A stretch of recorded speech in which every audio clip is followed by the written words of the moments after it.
I'd like to invite them all up onto the stage now to join me, starting with Florian Sengstschmid. He's the CEO of Azerbaijan's tourism board.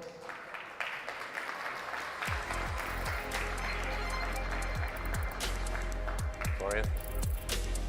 Raki Phillips, CEO, Ras Al Khaimah Tourism Development Authority, or RAKTDA, from the UAE. Oh, he's got some fans over there in the corner. Yeah, good to see you, Raki. And we have YB Dato Ngau, Chairman of the Sarawak Tourism Board from Malaysia. And we have Manisha Saxena, Director General of Tourism, the Ministry of Tourism, India.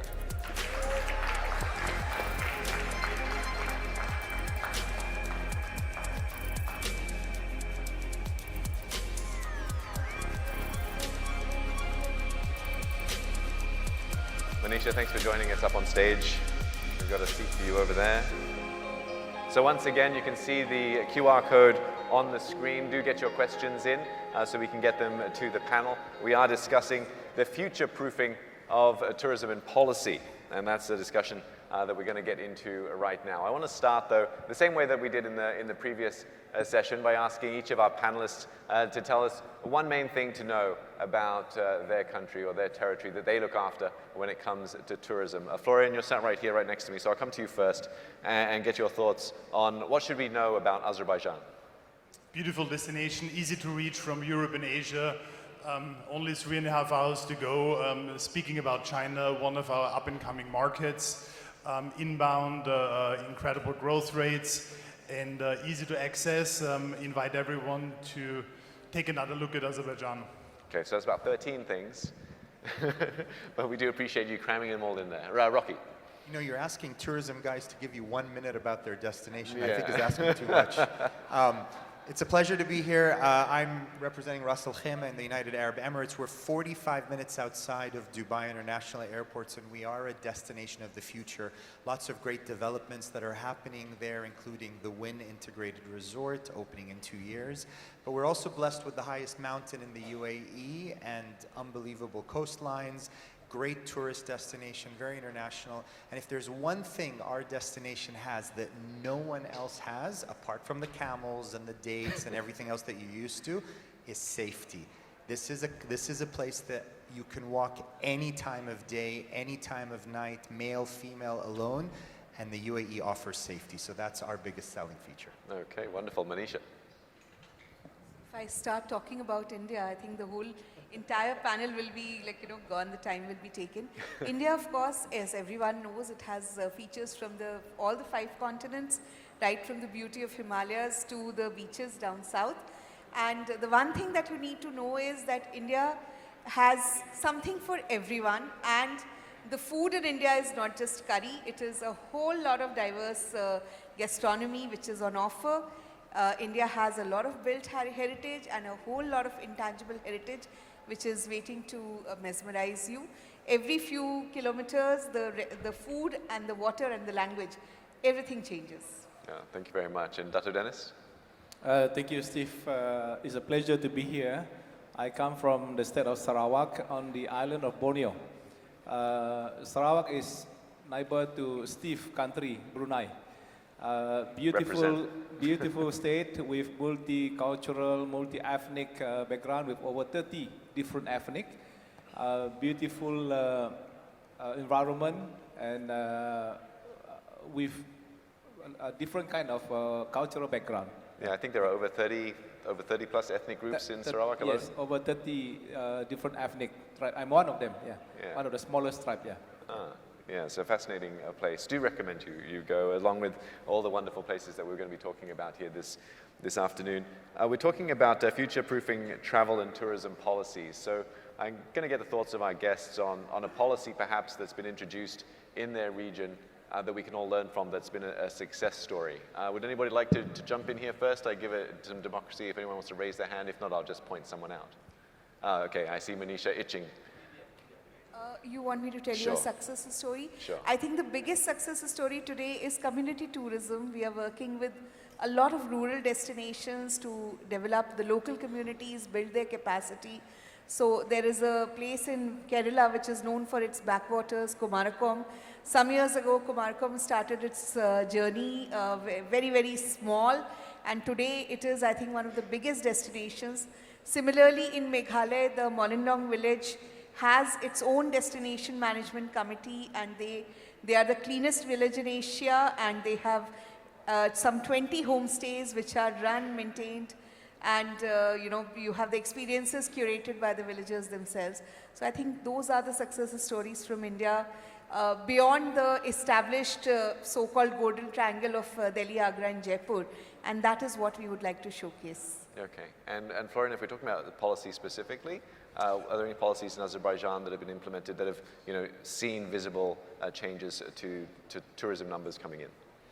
I think one of the biggest achievements in terms of policy development was when we set up the NTA and DNTO in Azerbaijan, is that we have first really built on a strategy, and based on the strategy we have built an organizational value chain which really allows excellent integration of private sector, industry partners, associations and others into our work, and that NTA and NTO is sitting under one roof and basically coordinating, integrating our activities.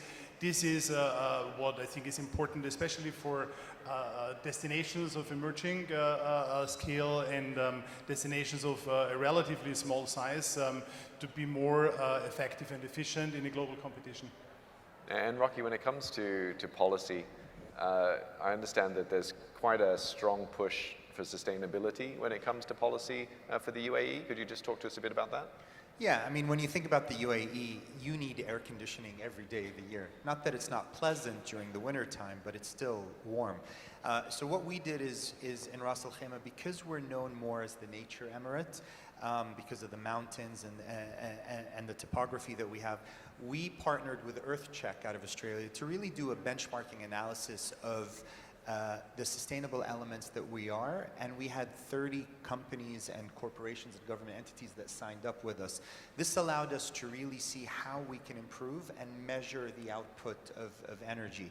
So I was very happy to find out 60% reduction in food waste, which was pretty significant, 24% reduction in energy, and 26% reduction in greenhouse emissions and green gas emissions. So for us, this is now the benchmark, and we became the first certified sustainable destination in the region. So this is something that we're very, very proud of, and for a country like the UAE that's oil rich and to be so focused on that, it is a differentiating factor. Yeah, it does seem something that it stood out to me when I was looking into your website, that it said that you wanted to be the regional leader in sustainable tourism by 2025. That's 1 year away. How's that going? It's going well. I mean, with the amount of companies that we've signed up for our benchmarking and our responsible RAK program, this is something that we've already on track to be able to achieve. And once we get to our 25 goals, wait till you hear about our 2030 goals. We look forward to that. Dato Dennis, I want to come to you and talk a bit about Sarawak when it comes to policy, because Sarawak is a state. It's one of 13 states of Malaysia. So how much control, is that the word to use, or how much input does Sarawak have when it comes to policy over its own tourism agenda? Right after pandemic, COVID-19, in 2021, our state government launched a very strategic development plan, what they call it, a post-COVID development strategy 2030. And under this strategic development plan, tourism is one key sector that the government is putting high hope of redevelop, so to say, the economy of the state and the people of Sarawak. So this has been going very well. During our state legislative assembly meeting that was happening last few days, our premier have mentioned that it has been doing very well, and the success rate is there. So we are very confident that by 2030, with this strategic development plan, development including tourism sector will be moving ahead again. Thank you. Yeah, when it comes to policy, whether it's for sustainability reasons or to prolong the development of tourism, a long-term view always has to be in mind. Florian, I want to get your thoughts on how public-private partnerships play a role when it comes to sort of long-term planning for when it comes to policy and put it into practice for tourism. Is very important. Is all about partnerships. Is partnerships with private sector. Is partnerships within the country and internationally. RAKTDA is one of these networks, and it's beautiful sitting today in the morning next to colleagues from the Solomons. I've never met someone personally from the Solomons before. So, and basically getting inspired by that, by other initiatives and projects. I think that is all about the partnerships. When it comes to, in terms of policy making for partnerships within the destination, there is one maybe best practice we're very proud of is that we have become the first member in the region of the Hotel Stars Union and Hot Track. So we have fully implemented and aligned our certification of hotels to the European standards under the guidance of the Swiss Hotel Association, and is more than 230 hotels certified and classified. And that is a partnership between the State Tourism Agency as a policy making, Azerbaijan Tourism Board as the certification body, and between the Hotel Industry Association and industry experts who really out on the field auditing and basically quality checking the partners. So I think it's all about these partnerships on different levels, obviously from the Solomons to local partnerships. It is the nature of our industry. Yeah, I often think with smaller countries or territories, when it comes to tourism, being able to move, implement policy, sometimes size makes a difference. If it's a smaller place, it can be easier to get things done. Which leads me to my next question about India, because it is the most populous country now in the world. It is incredibly huge and complex. When it comes to policy for tourism, which you oversee for the whole country, how easy is it to get things done, to implement policy? So in India, the government is not exactly the regulator. The government of India is actually the enabler. We aim at having a lot of model laws, a lot of model strategy papers, guidance, which the states, because the tourism in every state is managed by the state government and of course the private players. So the state governments can adopt those policies, those enabling regulations as per their requirements. Also, we are working in a big way with the private sector, and a lot of infrastructure development that the government does. The Ministry of Tourism spends about 80% of its budget on creating tourism infrastructure in lesser known destinations particularly. And then there is also the entire infrastructure development that is going on in our country for the last few years. It would be worthwhile to know that we have doubled the number of airports in India in the last 10 years. And we have added almost 10 million kilometers worth of road network. So connectivity has gone up in a big way. The digital infrastructure, the physical infrastructure, and other things have contributed in a big way to development of tourism, because people can reach where they were not able to reach earlier. And there is a whole creative cultural economy to cash in on the intangible heritage of India, the art and craft, the gastronomy, which is being run by small private players. So the idea is to get them into a digital fold and know what they are doing and replicate those good practices everywhere. So in fact, it is a series of partnerships between the union and the states, with other countries, with organizations like PATA, and private entrepreneurs, big and small. Yeah, I'm glad you brought the conversation over to infrastructure, because it's where I wanted to go next. Dato Dennis, I want to get your thoughts on Sarawak when it comes to infrastructure development in terms of tourism, to sort of make the most of the natural assets that you have. Because I know Sarawak is a very beautiful place, lots of jungles, lots of sort of nature that can be used to draw more tourists in. You see, the policy of tourism in Malaysia is under federal government. At this point of time, Sarawak is trying to negotiate with federal government to allow Sarawak to do some policy on its own. in order we can take care of the industry in the state. Now, when you talk about infrastructure development, yes, that is the duty of the state government, partly also by the federal government, and there are also a big part of it being developed by the private sector. That's how the industry in Sarawak is moving forward in terms of the tourism infrastructure.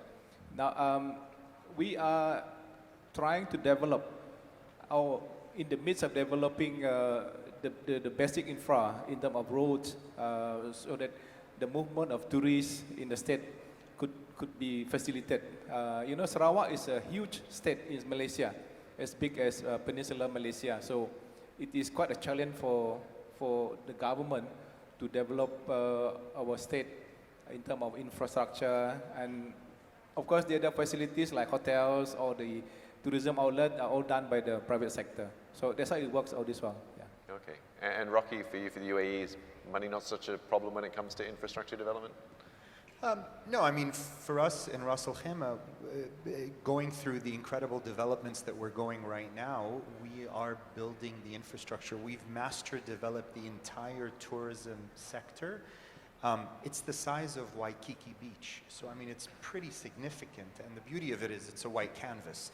So we get to build it and design it in a more sustainable and effective way. And looking at our neighbors and other places around that may be overbuilt or built skyscrapers right on the beach, we're doing it in a very organic way. We had partnered with Gensler, which is one of the largest master developers in the world, and they had really looked at the entire tourism infrastructure that we have, or what we call Sector 6 is our tourism area, and really planned every single sector to be a livable city, to be a 15-minute city, so everything's within your jurisdiction, and have an anchor that drives tourism.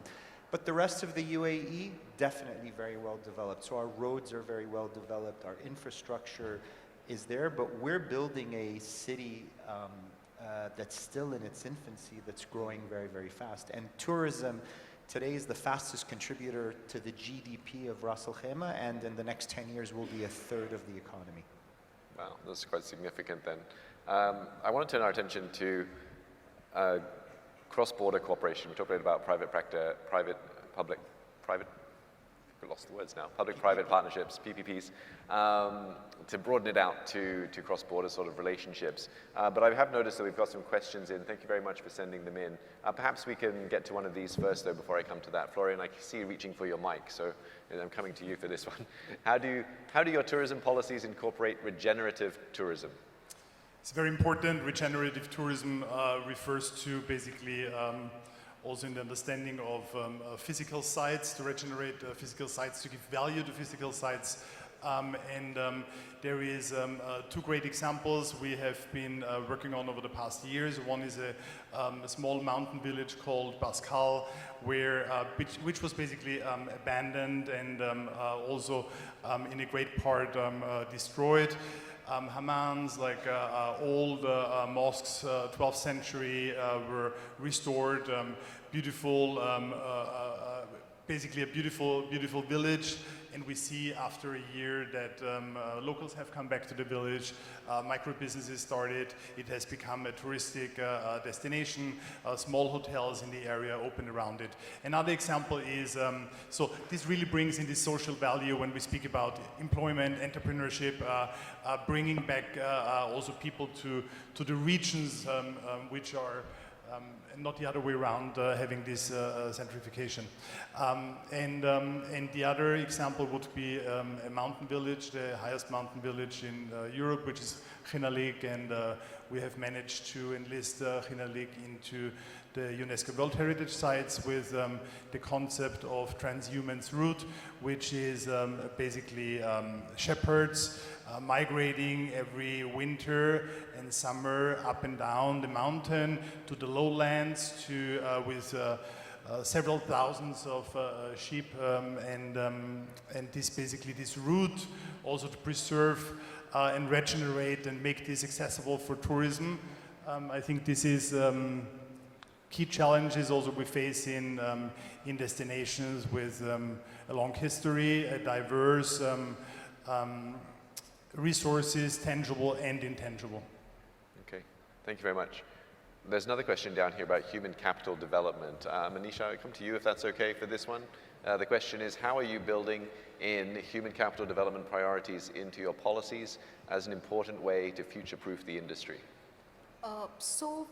Tourism will be future-proof if it is resilient, and resilience would be measured in terms of how fast your recovery is. So in India, we believe that your recovery will be faster if you are involving people who are there locally, rather than getting things from outside, because any future shock, any geopolitical issue, any climate change issue, it will be more difficult to repair it if the help has to come from outside. So the idea here is to develop, go hyper-local and develop local facilities with the local community, have more farm-to-fork experiences, as far as possible involve the youngsters in the local community, the women, into providing the human capital required for tourism. India has a wide network for tourism-related education. We have 22 central institutes of hotel management, which are the basic schools for hospitality management courses. And other than that, we have a whole capacity building scheme across India where every year we train lakhs of people for being employed in tourism. So the human capital development is actually key to delivering those experiences from the intangible cultural heritage of India. And that is how we are trying to make industry future-proof, by having as many people from the community as possible, and especially women, because we have self-help groups. Almost 10 crore women in India are parts of the local self-help groups who have been very, very majorly involved in providing tourism-related facilities. And these women, because they are right there and they are actually adding to their incomes, this is a human capital which will never go away. It also helps us to preserve our intangible heritage in a big way, because these women bring with them, you know, experiences from generations of women behind them. And you said 10 crore. Can you just remind us again how many, how much so that is? So a crore is 100 million. I'm sorry, I'm very bad with numbers. It's a big number. So, yeah.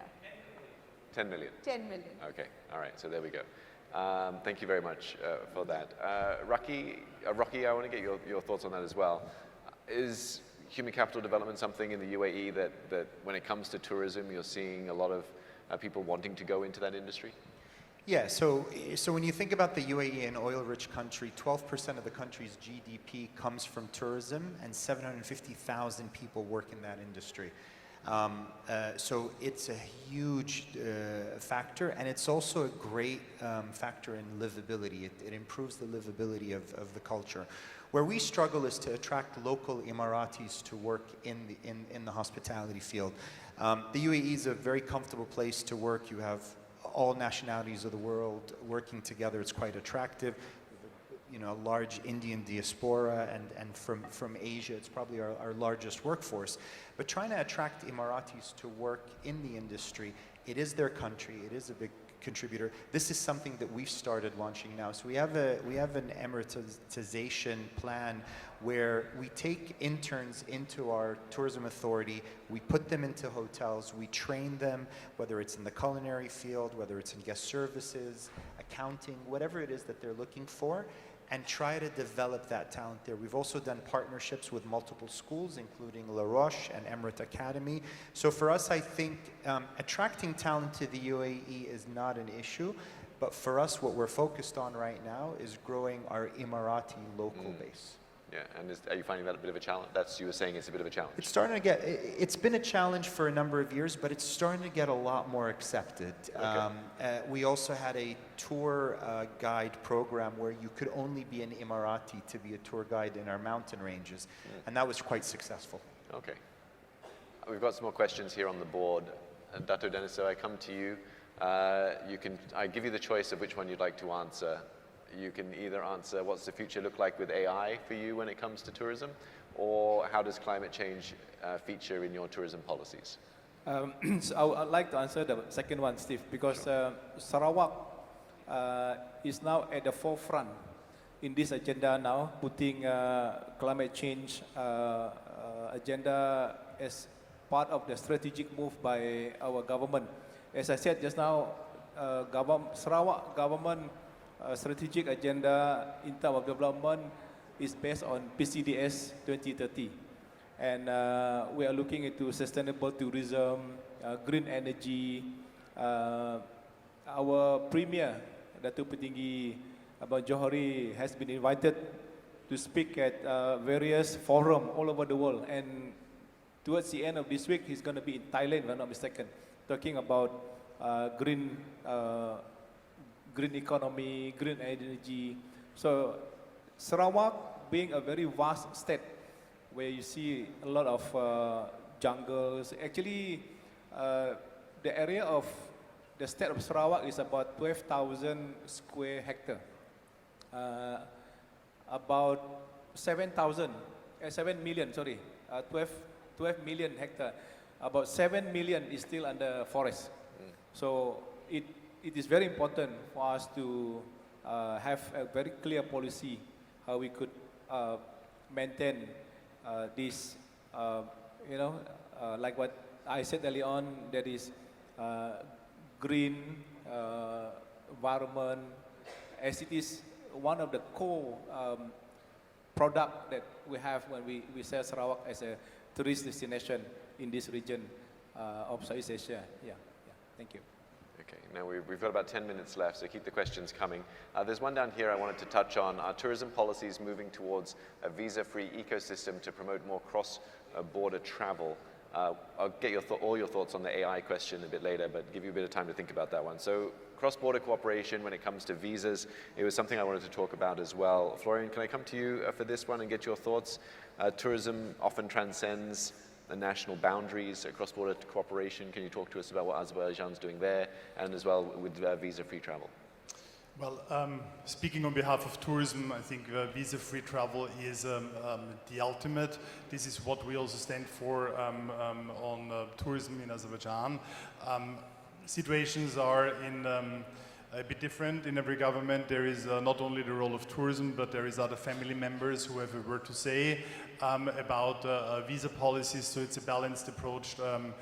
We live with that, what basically the government puts us. And I think this is also this is part of the framework. Each and every destination is promoting its resources in. It's like what is given. Another, the cross-border travel, I think, is a very important topic, and the relatively unknown Caucasus region is already a cross-border product. When we look at Asian markets, European markets, it embraces Azerbaijan, Georgia, and Armenia in many cases. It also spreads over to Azerbaijan, Kazakhstan, Uzbekistan. So I think this is important if we want to accept it or not. It's like travelers decide what the destination forms. The further we go long haul, the further we go away from the destination, the more cross-border travel comes in. And I think this is important to acknowledge. And basically, the industry is very agile here in adopting its own business approach to it. I think it doesn't need much government or much regulation in that. The business understands very well what sells and what shall be combined and packaged in what way. This is the best approach in that. And to the rest of you, do you have any experiences with cross-border cooperation that you can speak of that might enlighten our audience?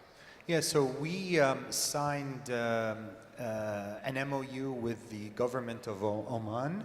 So Ras Al Khaimah borders Musandam on the Oman border, so that's where the UAE shares a border. And we signed a borderless travel experience. So any tourist that comes and spends the night in Ras Al Khaimah can travel over for the day to Musandam, experience the beaches. It's on the Indian Ocean, so it's a very different experience.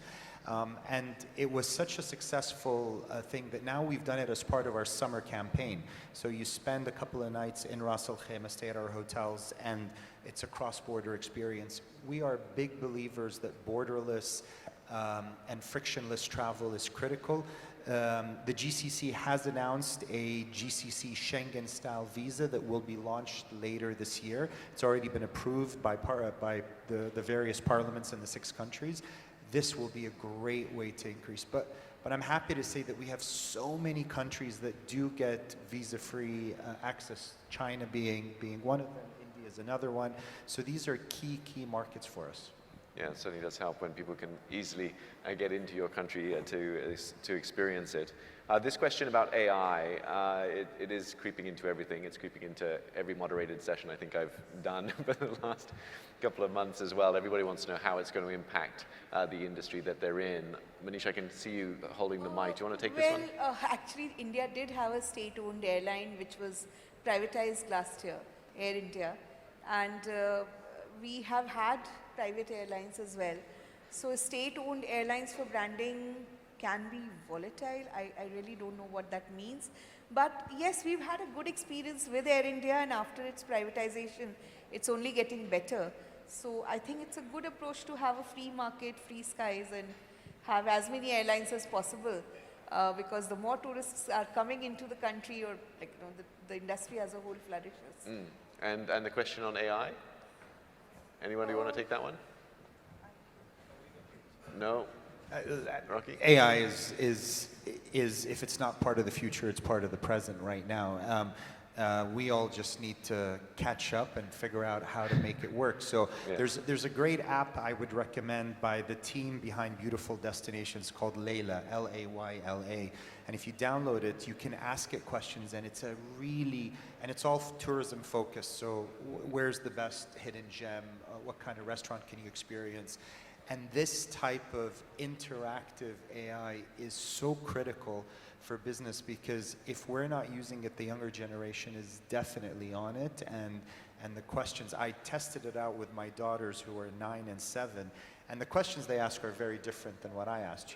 Where can you see the funnest giraffe in the world? Where can I feed an elephant? Stuff that just is pretty wacky. Where the largest chocolate fountain in the world is. But it's really cool to experience that, and I think we need to start incorporating it in our hotels, in our tourism boards. I mean, it just becomes part of the travel experience. Yeah, and how do you get your country to come up first in everything, right? Is the other question. Your thoughts? What Raki mentioned is exactly the way. Is like basically open AI has changed everything, right? In tourism, is like it's basically put the other side, put the end to the front. So we are not starting to enter Google, but you're basically asking your virtual assistant on what to recommend, and then you might cross-check on Google what the rating is. So, but at the same time, there is nothing worse than AI trip planners. I think everyone agrees that you would get a part of it with venues and locations which do not exist, which doesn't make sense to travel to, which are closed, etc. So it's a balance. We integrated with digital marketing for the time being. It's very helpful in content creation and language variations. It is helpful for an interactive AI chatbot using ChatGPT as a baseline. So in some parts it's relevant, but it's really to go with the flow. And I'm convinced when Florian sends me a message or an email, it's not him sending it, it must be AI. His AI assistant, perhaps. No, that's actually the worst part. When we see all ChatGPT basically improved messages and emails, I think that's a no-go. Yeah. We've got a question here. Hopefully I understand it correctly. How to balance policies that promote the tourism industry while preventing excessive reliance on it, a diverse industrial structure, in brackets, not just gambling. So is that a question about diversity of tourism, perhaps? Not just one type of tourism when it comes to advocating for tourism in your country? I'm mindful we are nearly out of time. Did anybody have any thoughts on that one? No? Okay. I think we automatically have a lot of diversity in tourism itself. There are diverse products if you take different parts of India. So for us, the question does not arise, I would say. And automatically, the idea is to develop as much of a diversity of products in one single area, but not just because of placing excessive reliance on anything, but also that when families travel together or friends travel together, each one of them would have a different interest, and it's not good to have just one type of tourism. So I think in every destination we need to develop as many diverse activities and as much of immersive experiences as possible.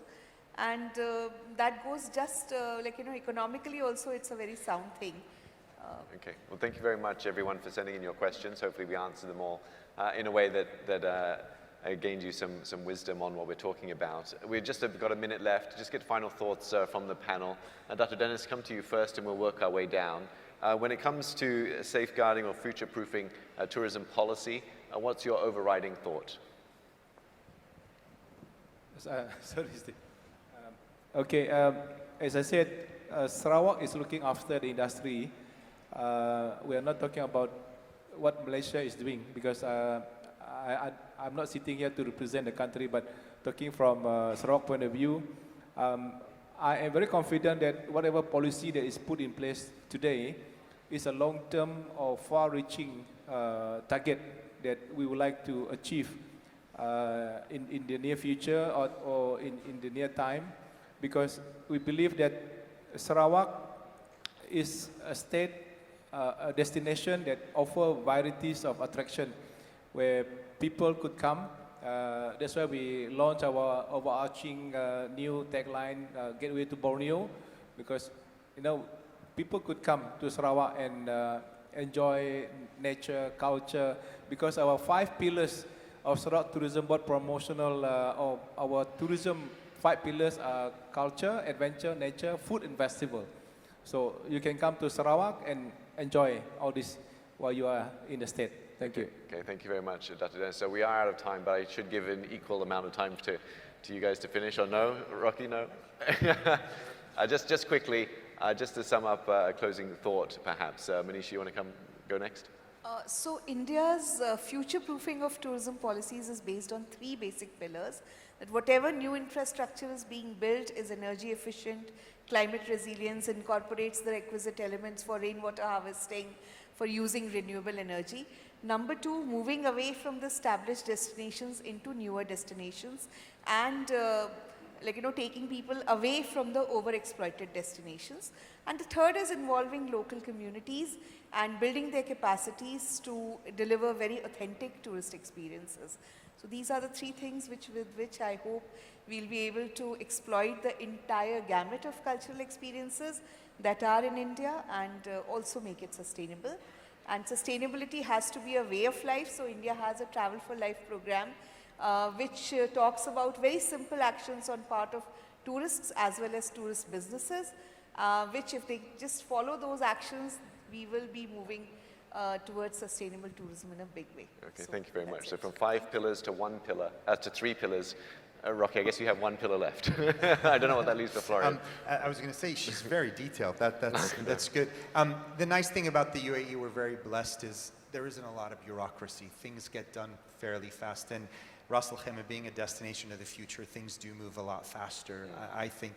And that's how we're able to get great projects like the WIN, a $4 billion investment, the largest FDI that ever came into the Emirate. But the diversity of all of the developments that we're doing, and we will be able to find a great balance between an integrated resort project and the beautiful mountains that we have to have that sustainability element to it and cater to the traveler's needs. Okay, wonderful. Thanks, Raki. And Florian? In a very short is our tourism sustainability framework policy is our people's policy with regards to education and future workforce in tourism, and is about empowering marginalized rural areas in Azerbaijan and from a people's and regeneration perspective. Okay, well, thank you all to my panelists, Florian, Raki, Dato Dennis, and Manisha. Thank you very much for your time. Hope you've all learned a lot. Please give them a round of applause.